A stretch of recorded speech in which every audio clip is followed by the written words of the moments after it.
जैसे आपको बीच में नींद आती है ना, वैसे माँ पार्वती को भी बीच में नींद आती है। बोलिए बाल कृष्ण लाल की जय हो। अब बीच में जयकार तो चल रहा था, पर जयकार माँ पार्वती जी का कौन बोल रहा है? शुक का बच्चा, वो तोते का बच्चा जयकार बोल रहा है। पूरी कथा पूरी हो गई। अब कथा पूरी होने के बाद में पूछा भगवान शंकर ने कि क्या सुना पार्वती, तुमने कथा में कुछ सुना हो तो बताओ मुझे। तो पार्वती मैया ने कहा कि भगवान माने तो कथा आदि बुद्धि हुई ने बीच में जाइए, आगे आगे पाठ पाछे पाछे सपाट नींद आ गई मुझे। तो फिर जयकार कौन लगा रहा था? जयकार कौन लगा रहा था? तो भगवान शंकर ने जैसे ही देखा कि एक शुक यानी तोते के बच्चे ने पूरी कथा सुन ली, तो भगवान शंकर ने उसका वध करने के लिए अपना त्रिशूल उस शुक के पीछे छोड़ दिया। अब आगे आगे शुक तोते का बच्चा उड़ रहा है और पीछे पीछे भगवान का त्रिशूल जा रहा है। चलते चलते चलते चलते अब ये शुक कहाँ पहुंचा?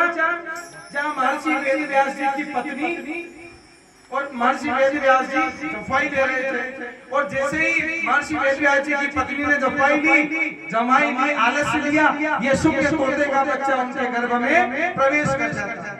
अब त्रिशूल वहां आकर रुक गया, क्योंकि महर्षि वेद व्यास जी की पत्नी ब्राह्मण है, हत्या नहीं कर सकता, ब्रह्म हत्या का दोष लगे। तो धीरे धीरे समय बीतने पर सुखदेव मुनि अपनी माता के गर्भ में कितने समय तक रहे? कितना समय तक रहे? कई ध्यान कितने समय तक रहे?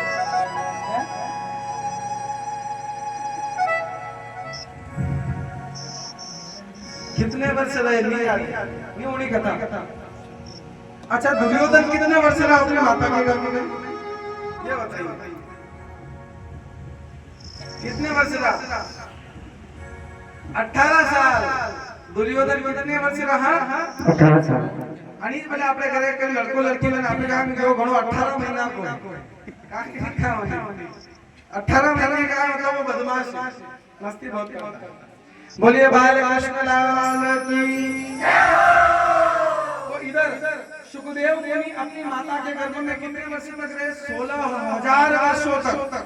एक वर्ष नहीं, 18 वर्ष नहीं, 16,000 वर्षों तक अपनी माता के गर्भ में रहे। इधर माता जी रोज चिंता में रहने लगी, 16,000 वर्ष हो गए, न जाने कब जन्म होगा। अब देवताओं ने भी विचार किया कि गर्भ से अगर सुखदेव मुनि का जन्म हो जाएगा तो भागवत की परिकल्पना धीरे धीरे बढ़ने लग जाएगी, धीरे धीरे बढ़ने लग जाएगी। तो क्या हुआ कि सभी देवता आए, समझाया, वेद व्यास जी महाराज ने समझाया सुखदेव मुनि को। सुखदेव मुनि ने कहा कि नहीं, मैं तो माता के गर्भ में मैं रहकर ही भगवान का यहीं से भजन करूंगा। गर्भ से बाहर आया तो भगवान की माया मुझे घेर लेगी, मैं माया जाल में फंस जाऊंगा। नहीं फंसोगे, ऐसा करके बार बार समझाने का प्रयास किया। अंत में सभी देवता आए, सुखदेव मुनि को समझाया। समझाने के प्रभाव से सुखदेव मुनि 16 वर्ष की आयु धारण कर ली। गर्भ से जैसे ही जन्म हुआ, अब सुखदेव मुनि कितने वर्ष के हो गए? डायरेक्ट 16 वर्ष के हो गए। 16 वर्ष का बच्चा जन्म लिया डायरेक्ट गर्भ से।